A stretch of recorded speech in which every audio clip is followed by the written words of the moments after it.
Bonsoir à tous, ravi de vous retrouver pour une nouvelle émission d'LFNA TV, l'émission référence des fans de football en Nouvelle-Aquitaine. Place aux émissions best-of, on approche de l'été, du coup on va vous proposer de revivre les meilleurs moments de la saison d'LFNA TV. On va notamment parler ce soir des filles de l'ASJ Soyaux Charentes, club qui renaît de ses cendres. On va s'intéresser au FC Bassin d'Arcachon qui vit une fin de saison exceptionnelle avec une finale de Coupe de Nouvelle-Aquitaine et peut-être une accession en N3. On va parler également du FC Libourne qui vit des heures un peu plus compliquées, même si sur le plan sportif, la saison s'est très bien passée. Et puis on parlera du footnet avec le tennis ballon angoumoisin. Bref, gros programme ce soir dans ce best-of d'LFNA TV. C'est parti.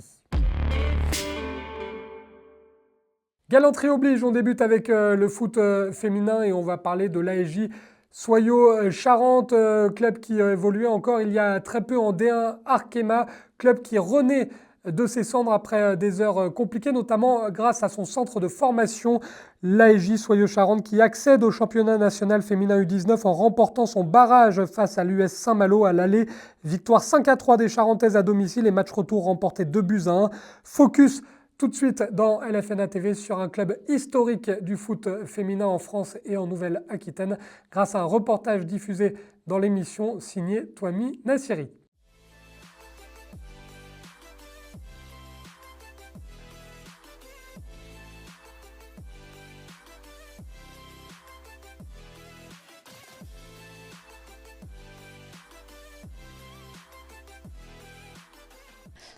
Je suis au club depuis un peu plus de 18 ans.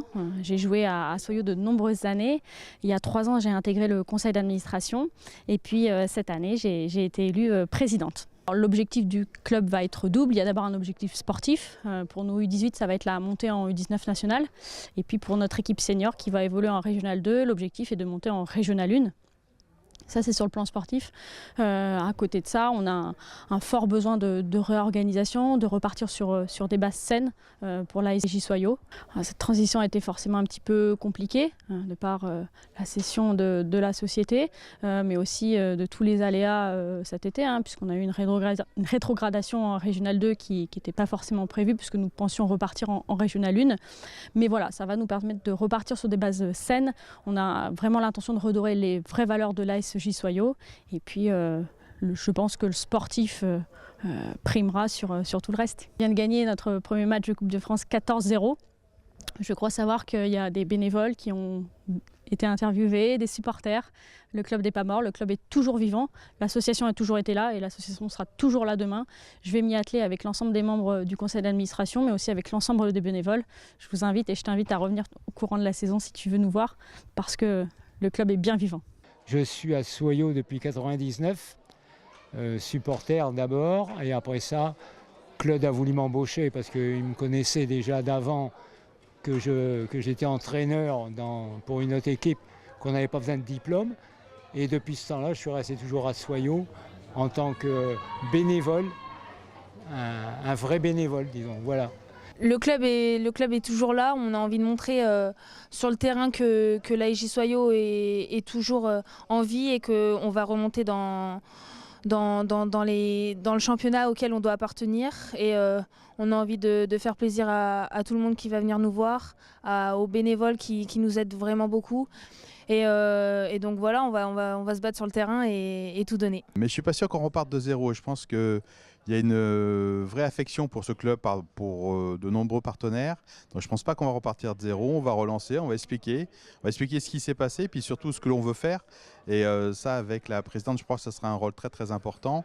Et c'est vraiment là-dessus que l'on souhaite se positionner. Donc il faut convaincre les anciens partenaires de rester, de nous suivre, de s'engager peut-être sur 1 an, 2 ans, voire 3 ans, de manière à pouvoir construire ce club.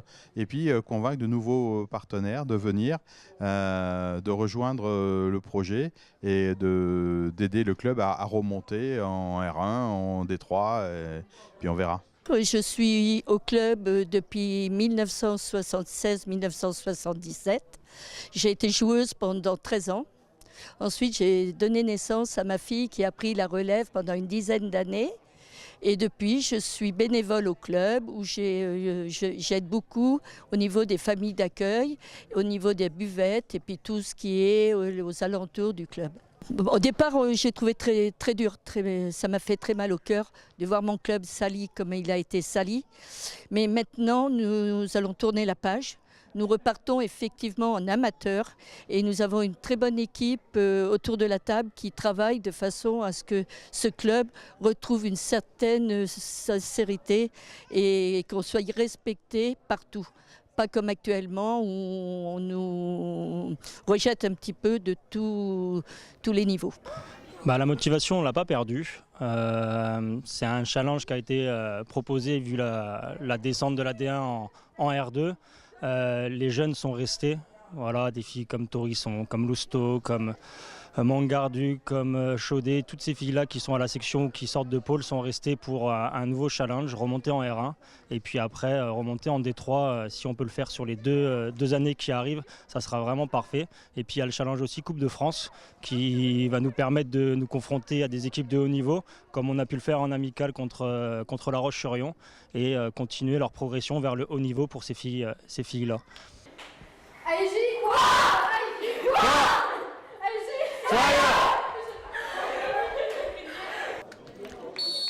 La SJ Soyaux reçoit Saint-Palais Sport Foot 4 pour le premier tour de la Coupe de France.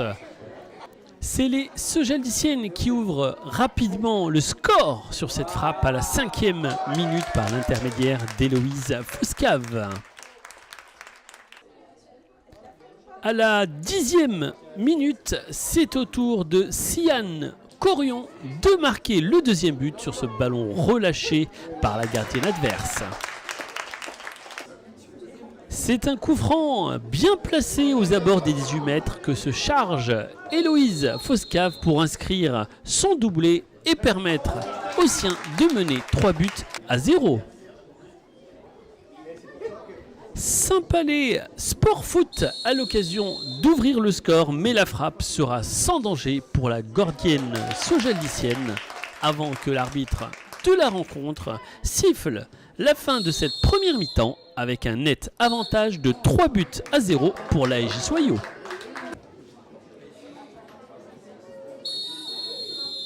Les locaux donnent le coup d'envoi de cette seconde période.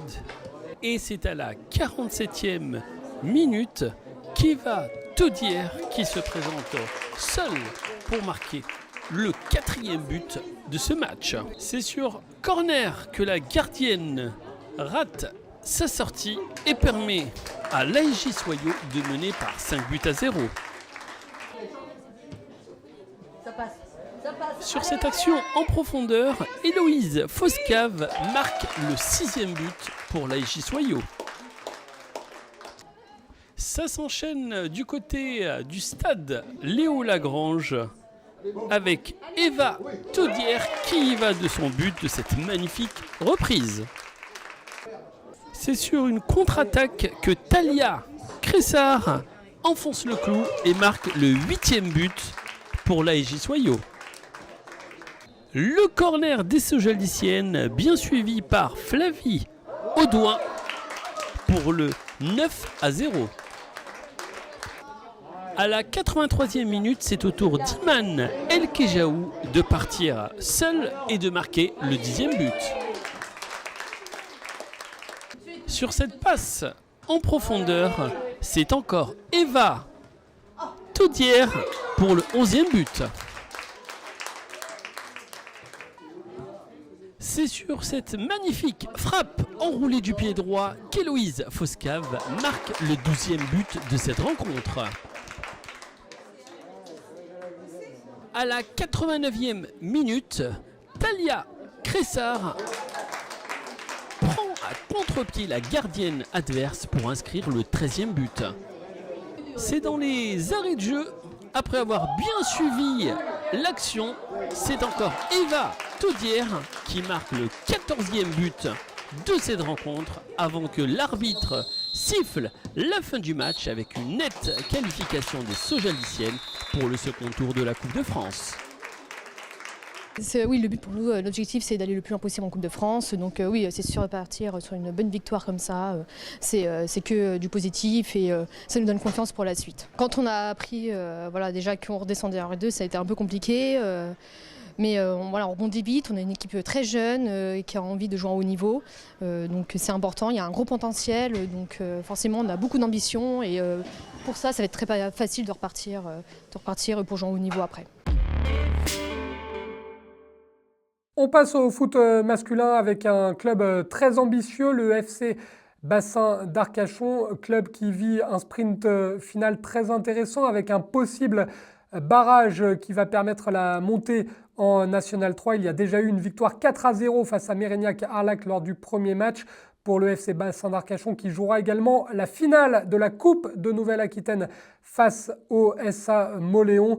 Bref, une fin de saison qui peut être tout simplement exceptionnelle pour un club qui est dirigé sur le plan sportif par deux anciens footballeurs professionnels, Marvin Ezor et Christopher Glombard. Focus sur le Bassin d'Arcachon, un reportage diffusé dans cette émission est signé Florian Sabatier.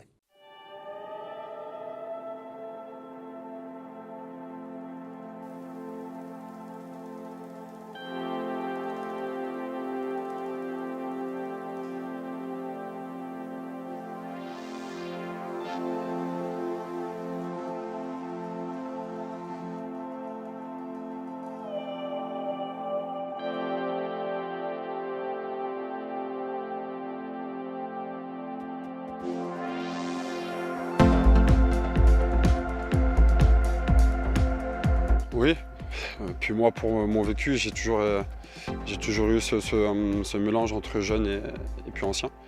Je pense que c'est une belle alchimie, je répète assez souvent, c'est que le foot c'est le paradigme de notre société et en fait on vit mieux ensemble. Donc se projeter sur un projet à notre étage, il faut avoir de l'humilité quand même, c'est-à-dire on reste humain, il faut mettre la part humaine. Les anciens ont à apporter aux jeunes et les jeunes apportent aussi aux anciens. Donc oui, en tout cas nous dans notre idée c'est de pouvoir déjà créer un club multi-potes, surtout sur tous les étages de notre société actuelle. Et pour le moment on se débrouille plutôt pas mal, on avance bien, il y a du monde au stade. Je pense qu'il n'y a jamais eu autant de monde, donc ça veut dire que, comme je répète aux joueurs, nous le samedi c'est comme si c'était une scène. Des personnes viennent pour voir des buts et puis avec ça des victoires. Généralement on est servi ici, donc il y a eu très rarement des 0-0. Je ne sais même pas s'il y en a eu d'ailleurs. Donc il y a toujours eu du but, donc c'est toujours bon signe.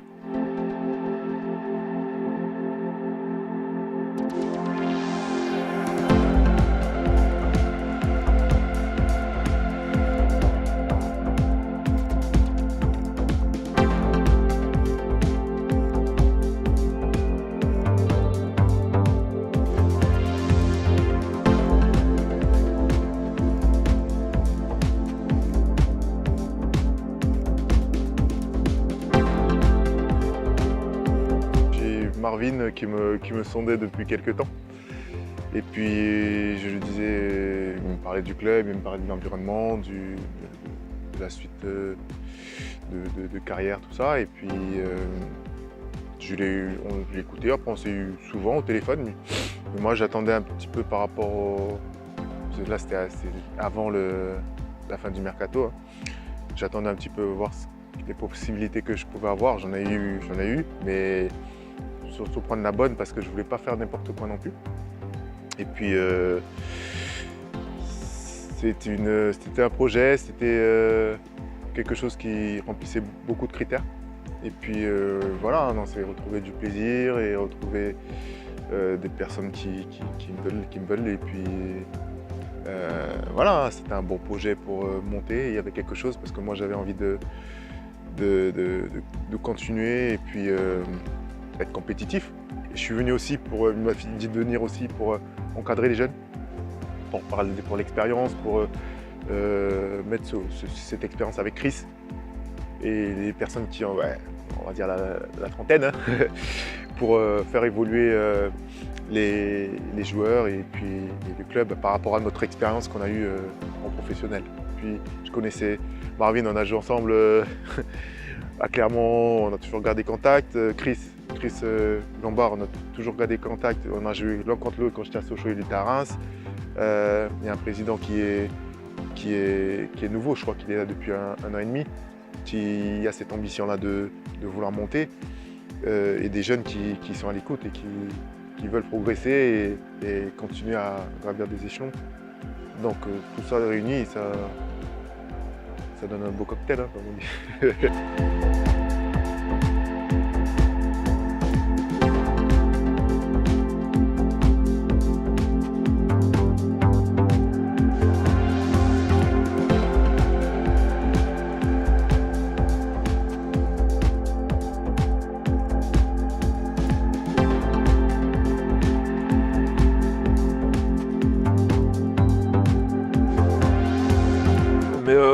Non, pas du tout. Il m'a demandé juste comment ça se passait au niveau du club, parce qu'il ne connaissait pas les clubs. Et je pense que tout joueur demande ces questions, même dans les clubs pro. Par exemple, même moi, quand je suis allé au Paris FC ou autre, je demandais à des connaissances comment c'était le club, pour savoir où on met les pieds. Donc il m'a juste demandé ça et je lui ai dit comment c'était le club. Et il a foncé direct, parce que après, je pense qu'il avait confiance à me dire. Et je pense qu'il n'est pas déçu, je ne sais pas ce qu'il vous a dit avant, mais je pense qu'il n'est pas déçu. C'est franchement un club très structuré et qui a de l'ambition et qui a envie d'aller plus haut et progresser. Donc quand on a cette envie et il y a des personnes compétentes pour se donner les moyens pour le faire, ben, normalement ça marche. Après, dans combien de temps, je ne sais pas. Mais en tout cas, toutes les têtes pensantes du club font en sorte que le club va grandir et veut grandir. Il va apporter beaucoup de présence dans la surface. C'est un joueur athlétique physiquement dans la surface, sur la tête. Il sent les ballons où ils vont tomber. Donc le match précédent, c'était ça. C'est où il y avait le centre, il a su couper pour marquer les buts. Et ensuite, il va nous apporter l'expérience nécessaire pour parler aux joueurs offensifs, pour dire où il faut la mettre, à quel moment, le tempo. Donc c'est très important pour nos attaquants, je pense qu'ils sont en plus jeunes. Donc il va apporter beaucoup. Aujourd'hui, son apport, il est aussi sur sa dimension humaine. Slo, je l'ai connu, ça va faire bientôt 10 ans. Et voilà, pour preuve que dans ce milieu-là, on croise beaucoup de personnes. Mais unanimement, on l'a vu, même son arrivée, énormément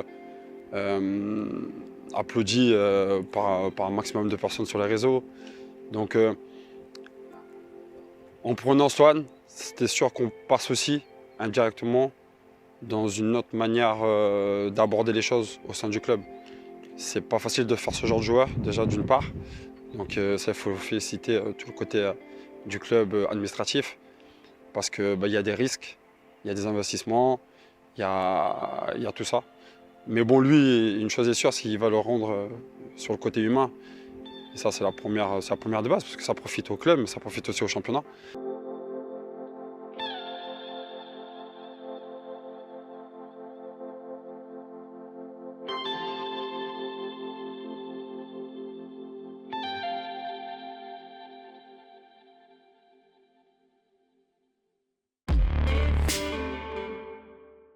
On va parler maintenant d'un autre club girondin qui a vécu une très belle saison sur le plan sportif puisqu'il était promu et qu'il a terminé 3e. Vous l'avez compris, on va parler du FC Libourne, pensionnaire de National 2, club qui a été malheureusement rétrogradé en National 3 la saison prochaine par le gendarme du foot français, la DNCG.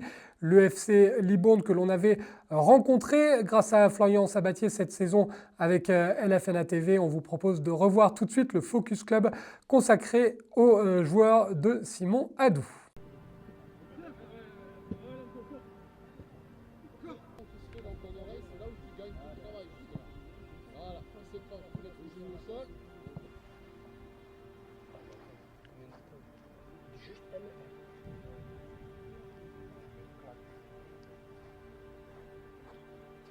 Il y aura pas, quand on va regarder le résultat à la fin, on ne dira pas ouais ils ont joué à moi, ils ont joué à Boulogne. Non, c'est à domicile. C'est un match à domicile et les matchs à domicile, il faut les gagner. Il faut les gagner, je vous ai dit, en gagnant à domicile, en cherchant des nuls à l'extérieur, on sera en haut. Normalement, c'est comme ça que ça marche. Pour le coup, l'an passé, alors c'est vrai que pendant la saison, j'ai pris un peu plus de responsabilités, mais toujours aux côtés de Franck Valade. Et on a fait bien sûr une très bonne seconde partie de saison avec une série importante de victoires, ce qui a permis au club de monter, de retrouver le National 2, niveau que l'on a connu. Et donc oui, pour une première expérience, je ne vous cache pas que c'est très enrichissant, c'est glorifiant. Et puis le fait de continuer l'aventure avec ce groupe, j'étais honoré. Alors pour le coup, oui, c'est vrai, je suis un jeune entraîneur, donc j'ai pas la même expérience certainement que tous les autres entraîneurs de N2. Après, j'ai mon approche, j'ai ma façon de manager le groupe. Je suis quelqu'un qui est très proche de ses joueurs. Certains joueurs ont joué avec moi ou ont joué contre moi. Donc voilà, j'apprends tous les jours. Et puis, comme on dit, l'expérience, elle se fait au fur et à mesure. Et c'est une expérience très, très, très enrichissante et j'apprends tous les jours.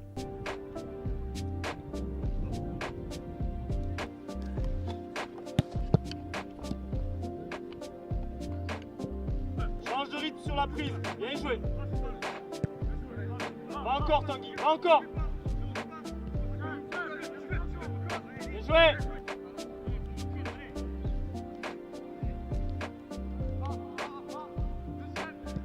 Fini. C'est là. Ok, bien joué. Allez récupérer, allez boire un coup. Alors l'objectif déjà au niveau du recrutement, c'était de ne pas tout chambouler non plus. Avec ma petite expérience, je sais que c'est très compliqué de chambouler tout l'effectif et de recruter 15-16 joueurs pour que la mayonnaise prenne, ça met un peu plus de temps. Donc on avait pour objectif d'avoir 80-90% de l'effectif qui restait le même. Et on a ajouté des joueurs complémentaires qui pouvaient nous donner des plus-values. Parce que j'en reviens sur la région. Et l'ambition et le projet du club, ça m'intéresse. Et du coup, c'est à cause de ça. Ils m'ont expliqué les projets, mon profil intéresse et du coup, j'ai discuté avec les coachs, avec le staff. Du coup, on s'est mis d'accord. Il y a quand même des cas entre les deux. Il y a plus d'intensité, plus de joueurs avec plus d'expérience. Du coup, ça change. Ça change par rapport à la N3 l'année dernière. Et oui. Plus d'écart. Ça change énormément parce que les joueurs, nous, on n'a pas l'habitude de jouer ici. C'est terrain d'entraînement, mais ce n'est pas une excuse. On va essayer de jouer, essayer de faire le maximum, d'aller chercher la victoire. Ressenti, on a fait de bons résultats contre Saumur et le premier match. Et donc maintenant, on est concentré sur le match de Blois. Et on va faire le nécessaire pour essayer de le gagner à la maison. Individuellement, il y a de meilleurs joueurs. Et après, les petites erreurs, elles se payent cash. Une petite erreur, c'est but. Donc voilà. Ça va être une équipe athlétique qui joue bien au ballon. Ça va être un bon match de foot. Et nous, on va répondre présent et essayer de gagner ce match comme on fait d'habitude, en jouant. Et voilà.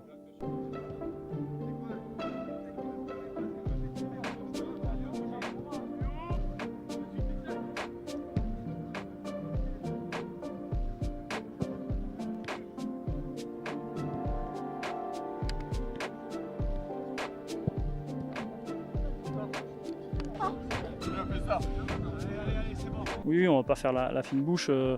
C'est vrai que 4 points sur 6 en 2 déplacements, c'est correct pour une équipe qui est promue. Alors après, nous, on est très ambitieux. On a quelques regrets, notamment sur le premier match, même si on était mené 2-0 avec beaucoup d'occasions loupées en début de match.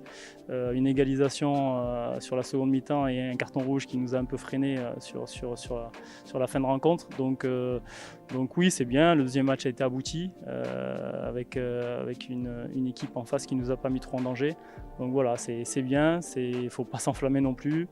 On a un match qui sera encore plus difficile demain contre Blois. Voilà, faut enchaîner. Les matchs à la maison sont très importants si on veut vivre quelque chose d'intéressant dans le championnat.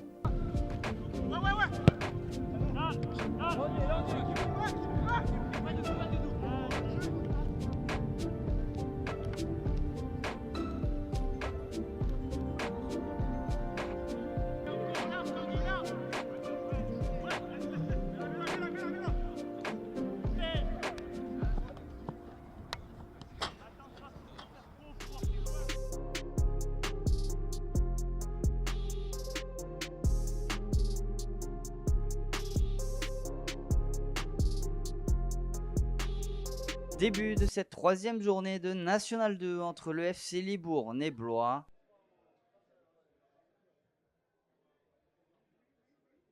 Dès les premières minutes de la rencontre, les Pingouins se montrent dangereux suite à un bon décalage d'Anthony Castera qui trouve Agoro et qui ne se pose aucune question en tentant sa chance pour l'ouverture du score dès la 4e minute de jeu. Il inscrit son 3e but en 3 matchs.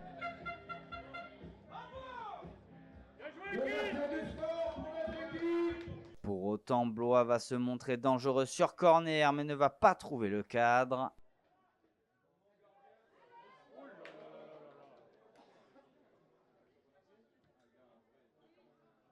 Les Libournais insistent, Castera est encore à la baguette, mais cette fois-ci, la tête n'est pas cadrée. Sur une action anodine, Nxosé Ngasaki récupère le ballon et c'est de dribbler le gardien qui n'a que d'autre choix de réaliser une faute. Penalty logique.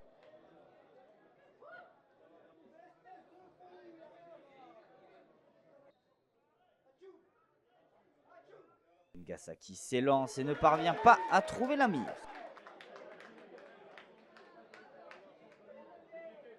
Toujours sur corner, les visiteurs se montrent dangereux sans pour autant parvenir à égaliser. Les hommes de Simon Adou continuent sur leur lancée et sur une phase de jeu construite. Amadou Swan tente sa chance, mais bien capté par le portier de Blois. À force d'insister, Libourne va doubler la mise sur coup franc avec une belle tête de Eljida Mendy pour le 2-0 sur un très bon service de Soufiane Bahassa.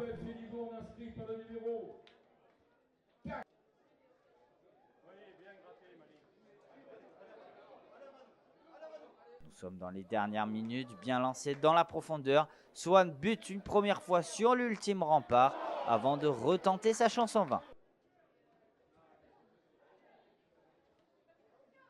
Fin du premier acte et Libourne mène logiquement 2-0 à la pause.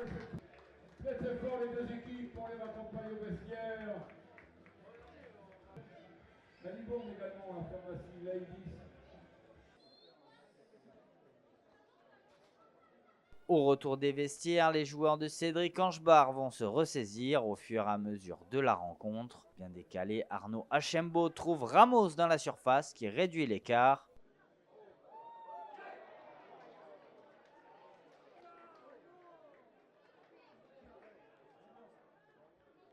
Libourne veut s'offrir son premier succès à domicile et sur une belle remise de la tête de Mendy, Modou Fall donne de l'air à toute une équipe et un stade.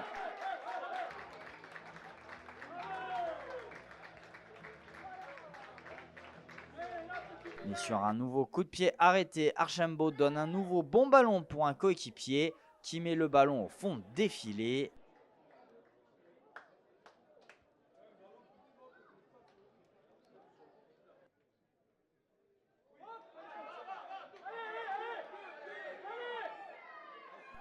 Les ultimes minutes laissent espérer Blois. Libourne part en contre, mais la tentative de Paul Méliande passe d'un rien à côté.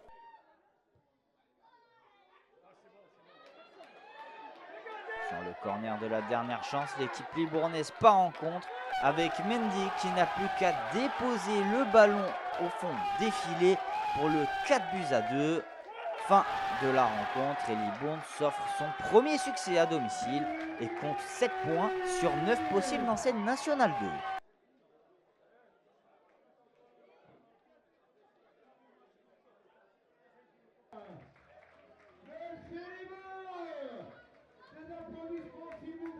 Ouais, c'est ce que je leur ai dit. Tout le côté technique, tactique, on en reparlera mardi, mais le point positif, c'est l'abnégation qu'ils ont mis. Même à 3-1, on n'a pas baissé les bras, on a marqué le 3-2. On n'est pas loin d'égaliser sur le 3-3 à la fin, même si eux ont quelques situations de compte, mais on n'est pas très loin et on n'a pas lâché, donc ça c'est un point positif. Maintenant, j'aimerais qu'on ne soit pas une équipe par action, j'aimerais qu'on soit une équipe qui agit dès le début. Et je pense qu'un match, on se le facilitera si on ouvre le score et non pas si on encaisse un but. Dans un premier temps, on est très content d'avoir gagné notre premier match à domicile. Après, certes, ça a été fait dans la douleur, avec un contexte pas simple. On joue à 16h, forte chaleur, ça c'est pour les deux équipes, il n'y a pas d'excuse.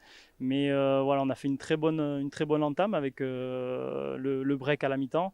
Mais comme je le dis souvent, il ne faut pas se relâcher. Et on voit depuis le début de la saison qu'il y a beaucoup d'équipes, dont nous, hein, qui, quand ils perdent 2-0, peuvent revenir au score. Et il ne fallait surtout pas prendre ce 2-1 très tôt en seconde. Malheureusement, on a beau le dire, mais ils ont marqué un but au bout de 3 minutes. Donc c'est vrai que le changement du coach en termes de système nous a un peu mis en difficulté. On a dû se réadapter et on va chercher le 3e but et on rentre encore dans une période de doute à la fin avec le 3-2. Bon, ça se finit bien pour nous, mais c'était intense.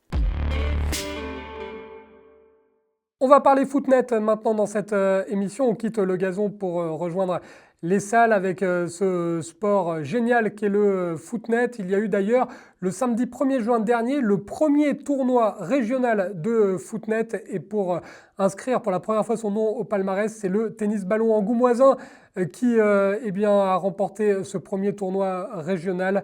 Le tennis ballon angoumoisin, club emblématique du footnet en Nouvelle-Aquitaine. Un club d'ailleurs qui avait fait l'objet d'un reportage précédemment dans l'émission de LFNA TV. Reportage que l'on vous propose de revoir tout de suite.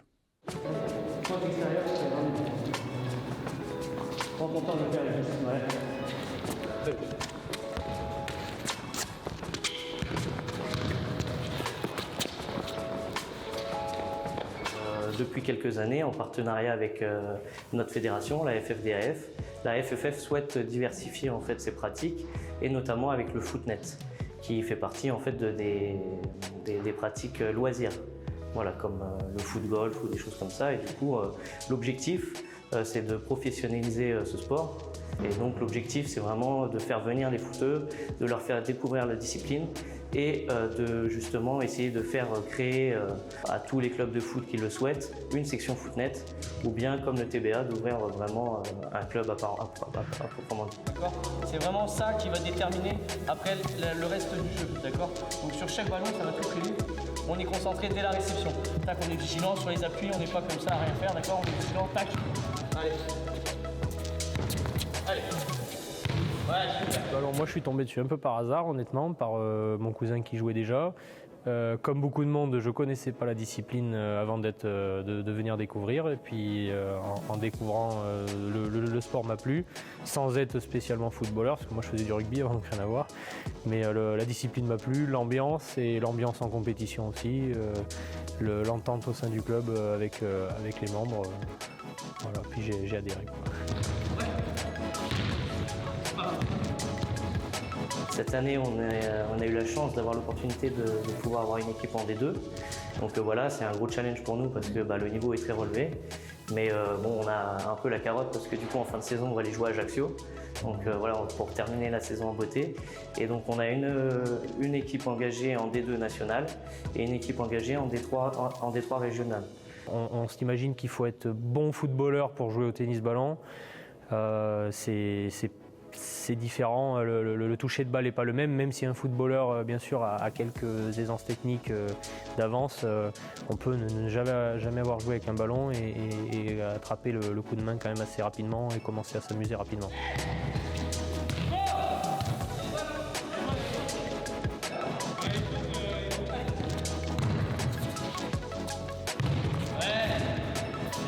Bien sûr, on essaye d'agrandir nos effectifs.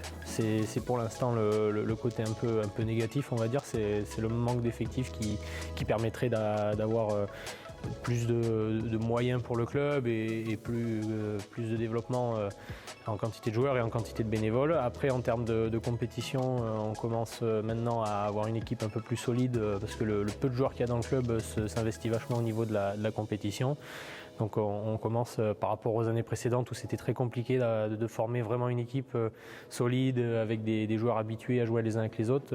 Cette année, on commence vraiment à avoir quelque chose de cadré.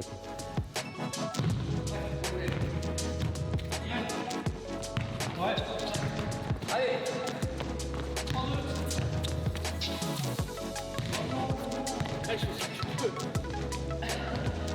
Voilà, l'objectif c'est vraiment de faire découvrir la discipline aux Charentais et aux nouveaux Aquitains. Voilà. Et donc même à titre individuel, vous êtes bien sûr les bienvenus à venir au tennis ballon angoumoisin. Les 3 premiers entraînements sont gratuits. Donc voilà, venez découvrir ce sport ludique qui plaira forcément à tous les footeux. Et voilà, on vous attend, nombreux. On termine cette émission en parlant notamment du Real Madrid. Et oui, le Real Madrid, ça arrive de temps en temps dans LFNA TV. C'est un événement. Les Merengues qui viennent de remporter leur 15e Ligue des Champions en battant le Borussia Dortmund en finale de cette compétition.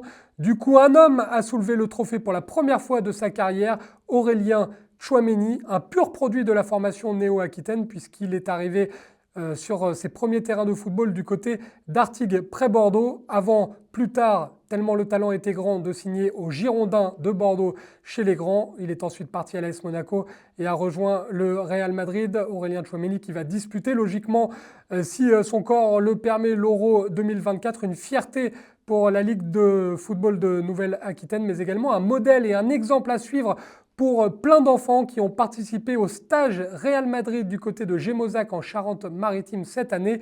Un stage du Real Madrid qui avait été filmé par les caméras d'LFNA TV. On vous propose tout de suite de revoir ce reportage.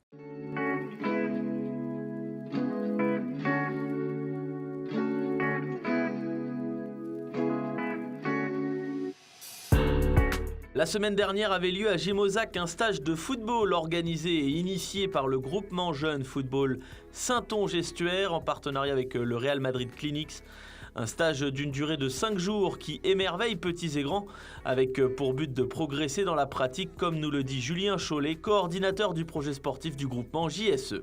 Alors l'idée c'est de proposer aux jeunes, que ce soit les jeunes de notre club ou aussi des clubs qui sont environnants, de venir participer sur une semaine à des stages qui sont proposés par des gens qui sont formés, je dirais, à la méthode du Real Madrid, et donc qui proposent, qui utilisent du matériel, des séances qui sont adaptées, ludiques, et surtout qui amènent en fait tout le cadre, je dirais, de l'institution Real Madrid. Et c'est aussi ça qui nous a intéressés, nous, au niveau du groupement de jeunes. Une expérience que plusieurs jeunes footballeurs souhaiteraient vivre au moins une fois dans leur vie, c'est tout à fait normal. Une occasion du côté de Gémozac qui a ravi les parents et les enfants. L'idée pour nous, c'était de faire vivre un moment un peu magique aux enfants. L'année dernière, on a eu l'occasion d'aller visiter le site de Clairefontaine et on voulait quelque chose de nouveau cette année. Et puis le retour qu'on a eu des enfants à aujourd'hui, il est à 200% positif. On a déjà des enfants qui nous ont dit le jour où il y aura un autre stage du Real Madrid, nous on veut refaire. Et puis on a des parents qui ont assisté à toute la semaine aussi, puisque le stage était ouvert aussi aux parents, en tous les cas en tant que spectateurs. Et les retours qu'on a eus sont aussi positifs. L'expérience s'est déjà déroulée par les années passées à Oléron et Saint-Sulpice de Royan, une première pour Gémozac cette année. Et le bilan est très positif selon Julien Chollet. Alors le bilan évidemment il est positif, déjà parce qu'on a vécu du football toute la semaine, donc en étant passionné, c'est un régal. Et puis, ce qui nous a surtout nous plu, c'est de voir le sourire des enfants à la fin de la semaine, avec toute la cérémonie de clôture, là, qui était un moment un peu magique. Mais vraiment, ce qui était intéressant pour nous, c'est aussi vraiment tout le cadre qui est posé. Je reviens là-dessus, mais c'est quelque chose que nous, on essaye d'inculquer aussi aux enfants de notre groupement. Et donc, certains ont pu prendre part au stage et se rendre compte que ce qu'on leur dit tout au long de la saison, c'est important, et c'est aussi comme ça que fonctionnent les grands clubs entre guillemets. Le Real Madrid, c'est quand même le club peut-être qui est le plus capé au monde. Donc voilà, c'est aussi tout ce côté-là qui nous a plu dans le fait de les faire venir sur les installations de Gémozac. Le stage était ouvert aux filles et garçons de 7 à 16 ans, licenciés ou non, et de tout niveau. Le tout encadré par des éducateurs issus de la formation madrilène, mais aussi des représentants au club local.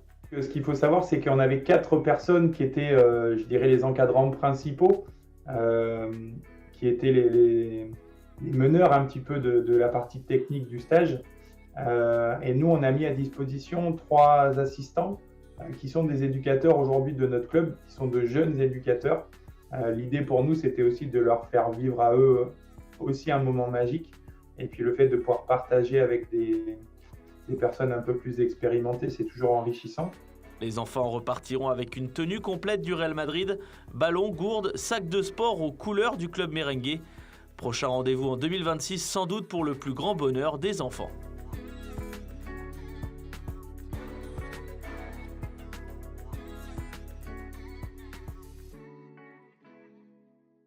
Cette émission numéro 146 d'LFNA TV spéciale Best of de l'année est désormais terminée. Merci à l'édition, au directeur des opérations Flavien Ziolkowski. Merci à l'ensemble des reporters qui ont participé à tous ces reportages tout au long de la saison, Toimi Nassiri ou encore Florian Sabatier. Merci à Théo Rodriguez, à Rémi Penet également. Merci à la Ligue de football de Nouvelle-Aquitaine pour la confiance accordée. Merci évidemment à son président Saïd Njimi. Merci surtout à vous pour votre fidélité. Vous avez été très nombreux encore une fois cette saison à nous faire des retours, que ce soit sur le terrain ou via des messages sur les réseaux sociaux. Vous avez été nombreux à partager, à commenter nos émissions. Ça a été un véritable plaisir de vous proposer ce contenu. On se retrouve lundi prochain pour le numéro 147 et un nouveau best-of. D'ici là, n'oubliez pas le plus important, le football, qu'il soit professionnel ou amateur, ça reste un jeu.